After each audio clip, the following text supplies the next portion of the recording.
राधे राधे मेरे प्यारे भाइयों बहनों माताओं व बंधुओं, संस्कार की बातें चैनल में आपका स्वागत है। बंधुओं, आज चैत्र मास शनिवार के दिन मैं आपको सुना रही हूँ शनि देव की कथा। बंधुओं, जो मनुष्य भी शनिवार को शनि देव की कथा को सुनते हैं, उन्हें शनि देव किसी भी प्रकार का कोई दुख नहीं देते, अर्थात उन्हें शनि पीड़ा नहीं सताती। जो शनिवार को शनि देव की कथा को सुनते हैं और शनि देव को सरसों का तेल और तिल समर्पित करते हैं। बंधुओं, पूर्ण विश्वास, सच्ची निष्ठा के साथ हर शनिवार शनि देव की कथा को जरूर सुने।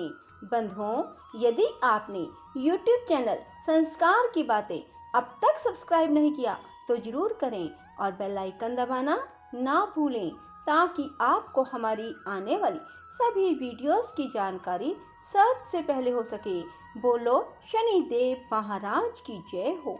एक समय सूर्य, चंद्रमा, मंगल, बुध, बृहस्पति, शुक्र, शनि, राहु और केतु, इन नव ग्रहों में विवाद हो गया कि हम में सबसे बड़ा कौन है। जब आपस में कोई निश्चय ना हो सका तो सब देवराज इंद्र के पास गए। कहने लगे, आप सब देवताओं के राजा हैं, इसलिए आप हमारा न्याय करके बताएं कि हम नवग्रहों में सबसे बड़ा कौन है। राजा इंद्र इनका प्रश्न सुनकर घबरा गए और कहने लगे, मुझ में सामर्थ्य नहीं कि किसी को छोटा और बड़ा बताऊं। मैं अपने मुख से कुछ नहीं कह सकता। हाँ, एक उपाय हो सकता है। इस समय पृथ्वी पर राजा विक्रमादित्य बहुत बड़ा न्याय करता है, आप सब जाकर उनसे फैसला करा लो। यह सुनकर सभी देवता चलकर भूलोक में राजा विक्रमादित्य की सभा में आकर उपस्थित हुए और अपना प्रश्न राजा के सामने रखा। राजा उनकी बात सुनकर बड़ी चिंता में पड़ गए कि मैं अपने मुख से किसको बड़ा और किसको छोटा बताऊं। जिसको छोटा बतलाऊंगा वही क्रोध करेगा। परंतु उनका झगड़ा निपटाने के लिए राजा ने एक उपाय सोचा और उसने सोना, चांदी, कांसा, पीतल, शीशा, रांगा, जस्त, अभ्रक और लोहे धातुओं के 9 आसन बनवाए। सब आसनों को क्रम से, जैसे सोना सबसे पहले, लोहा सबसे पीछे बिछाए। इसके पश्चात राजा ने सब ग्रहों से कहा, आप सब अपने अपने आसनों पर बैठ जाएं। जिसका आसन सबसे आगे वह सबसे बड़ा, जिसका आसन सबसे पीछे वह सबसे छोटा जाने। क्योंकि लोहा सबसे पीछे था, वह शनिदेव का आसन था, इसलिए शनिदेव ने समझ लिया कि राजा ने मुझे सबसे छोटा बना दिया। इस पर शनि को क्रोध आया और उसने कहा कि राजा, तू मेरे पराक्रम को नहीं जानता। सूर्य एक राशि पर 1 महीना, चंद्रमा 2.25 दिन और मंगल 1.5 महीना, बृहस्पति 13 महीने, बुध और शुक्र 1 महीना, राहु और केतु दोनों उल्टे चलते हुए केवल 18 महीने रहते हैं। परंतु मैं एक राशि पर 2.5 और 7.5 साल तक रहता हूँ। बड़े बड़े देवताओं को भी मैंने भीषण दुख दिया है। राम जी को 7.5 आई तो वनवास हो गया। रावण को आई तो राम और लक्ष्मण ने सेना लेकर लंका पर चढ़ाई कर दी। रावण के कुल का नाश कर दिया। हे राजा, अब तुम सावधान रहना। राजा कहने लगे, जो भाग्य में होगा देखा जाएगा। उसके बाद अन्य ग्रह तो प्रसन्नता के साथ चले गए, परंतु शनिदेव बड़े क्रोध के साथ वहां से सिधारे। कुछ काल व्यतीत होने पर जब राजा को 7.5 आई तो शनिदेव घोड़ों का सौदागर बनकर अनेक सुंदर घोड़ों सहित राजा की राजधानी में आए। राजा ने सौदागर के आने की खबर सुनी तो अपने अश्वपाल को अच्छे अच्छे घोड़े खरीदने की आज्ञा दी। अश्वपाल ऐसे अच्छे नस्ल के घोड़े देखकर उनका मूल्य सुनकर चकित हो गया। तुरंत ही राजा को खबर दी। राजा उन घोड़ों को देखकर एक अच्छा सा घोड़ा चुनकर उस पर सवारी के लिए चढ़ा। राजा के पीठ पर चढ़ते ही घोड़ा जोर से भागा। घोड़ा बहुत दूर एक बड़े जंगल में जाकर राजा को छोड़कर अंतर्ध्यान हो गया। इसके बाद राजा अकेला जंगल में भटकता रहा, परंतु देर के पश्चात राजा ने भूख और प्यास से दुखी होकर भटकते भटकते एक ग्वाले को देखा। ग्वाले ने राजा को प्यास से व्याकुल देखकर पानी पिलाया। राजा की उंगली में एक अंगूठी थी, वह उसने निकालकर प्रसन्नता के साथ ग्वाले को दे दी। शहर की ओर चल दिया। राजा शहर में पहुंचकर एक सेठ की दुकान पर जाकर बैठ गया। अपने आप को उज्जैन का रहने वाला अपना नाम बीका बतलाया। सेठ ने उसको कुलीन मनुष्य समझकर जल पिलाया। भाग्यवश उस दिन सेठ की दुकान पर बिक्री बहुत बढ़ गई। सेठ उसको भाग्यवान पुरुष समझकर भोजन कराने के लिए अपने साथ ले गया। भोजन करते समय राजा ने एक आश्चर्य की बात देखी कि खूंटी पर हार लटक रहा है और वह खूंटी हार को निगल रही है। सेठ को कमरे में हार ना मिला तो उसने यही निश्चय किया कि सिवाय बीका के और कोई कमरे में नहीं आया। अवश्य ही उसी ने हार चोरी किया है। 5-7 आदमी इकट्ठे होकर उसको फौजदार के पास ले गए। फौजदार ने उसको राजा के सामने उपस्थित कर दिया और कहा, ये आदमी तो भला प्रतीत होता है, चोर नहीं मालूम होता, परंतु सेठ का कहना है कि इसके सिवाय कोई घर में आया ही नहीं। अवश्य ही इसने चोरी की है। तब राजा ने आज्ञा दी कि इसके हाथ पैर काटकर चौरंगिया किया जाए। राजा की आज्ञा का तुरंत पालन किया गया। बीका के हाथ पैर काट दिए गए।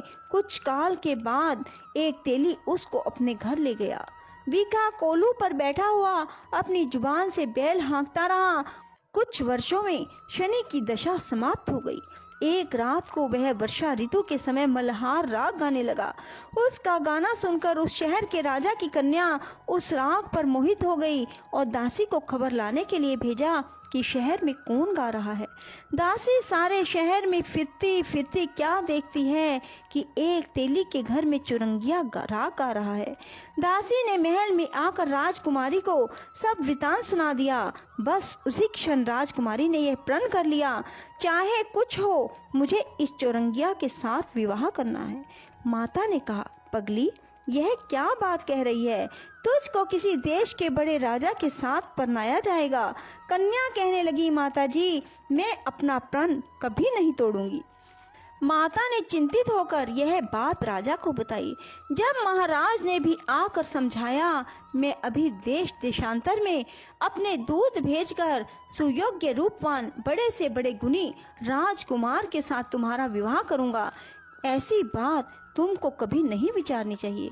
कन्या ने कहा, पिताजी, मैं अपने प्राण त्याग दूंगी, परंतु दूसरे से विवाह नहीं करूंगी। इतना सुनकर राजा ने क्रोध से कहा, यदि तेरे भाग्य में ऐसा ही लिखा है तो जैसी तेरी इच्छा हो वैसा ही कर। राजा ने तेली को बुलाकर कहा, तेरे घर में जो चुरंगिया है उसके साथ मैं अपनी कन्या का विवाह करना चाहता हूँ। अपने घर जाकर विवाह की तैयारी करो।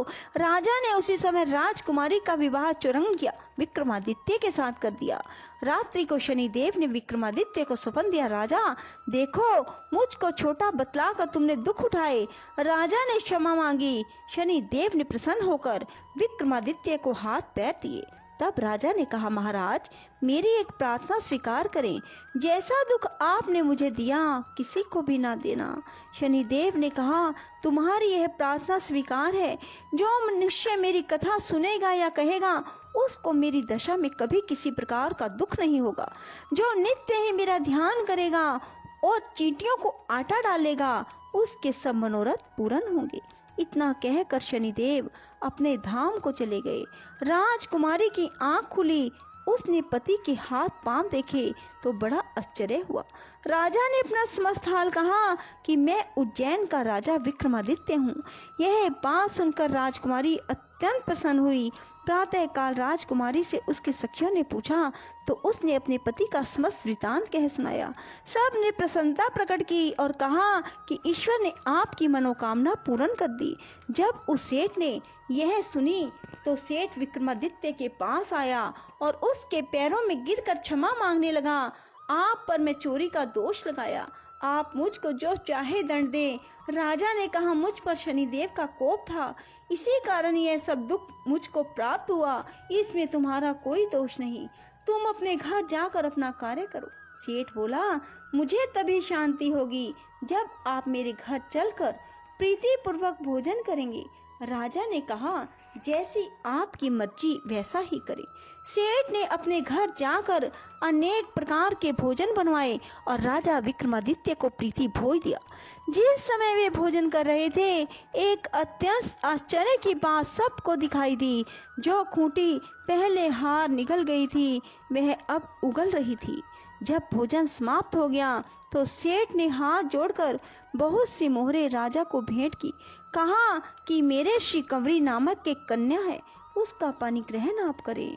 उसके बाद सेठ ने अपनी कन्या का विवाह राजा के साथ कर दिया और बहुत सा दान दहेज दिया। कुछ दिनों तक वहां निवास करने के बाद विक्रमादित्य ने शहर के राजा से कहा, अब मेरी उज्जैन जाने की इच्छा है। राजा और सेठ से विदा लेकर राजकुमारी मनभावनी, सेठ की कन्या श्री कंवरी दोनों जगह के दहेज में प्राप्त अनेक दास दासी, रथ और पालिकाओं सहित विक्रमादित्य उज्जैन की तरफ चले। जब शहर के निकट पहुंचे और पुरवासियों ने राजा के आने का संवाद सुना, समस्त उज्जैन की प्रजा अगवानी के लिए आई। बड़ी प्रसन्नता से राजा अपने महल में पधारे। सारे शहर में बड़ा भारी महोत्सव मनाया गया। रात्रि को दीप माला की गई। दूसरे दिन राजा ने शहर में सूचना कराई कि शनि देव सब ग्रहों में सर्वोपरि हैं। मैंने उनको छोटा बतलाया, इसी से मुझको यह दुख उठाना पड़ा। सारे शहर में प्रत्येक शनिवार को शनि देव की पूजा और कथा होने लगी और प्रजा अनेक प्रकार के सुख भोगती रही। जो कोई मनुष्य शनिवार की कथा को पढ़ता अथवा सुनता है, शनि देव की कृपा से उसके सब दुख दूर हो जाते हैं। बोलो शनि देव महाराज की जय। राधे राधे, जय श्री कृष्णा। बंधुओं, यदि आपको हमारी वीडियो पसंद आए तो इसे लाइक करें और शेयर भी जरूर करें। धन्यवाद।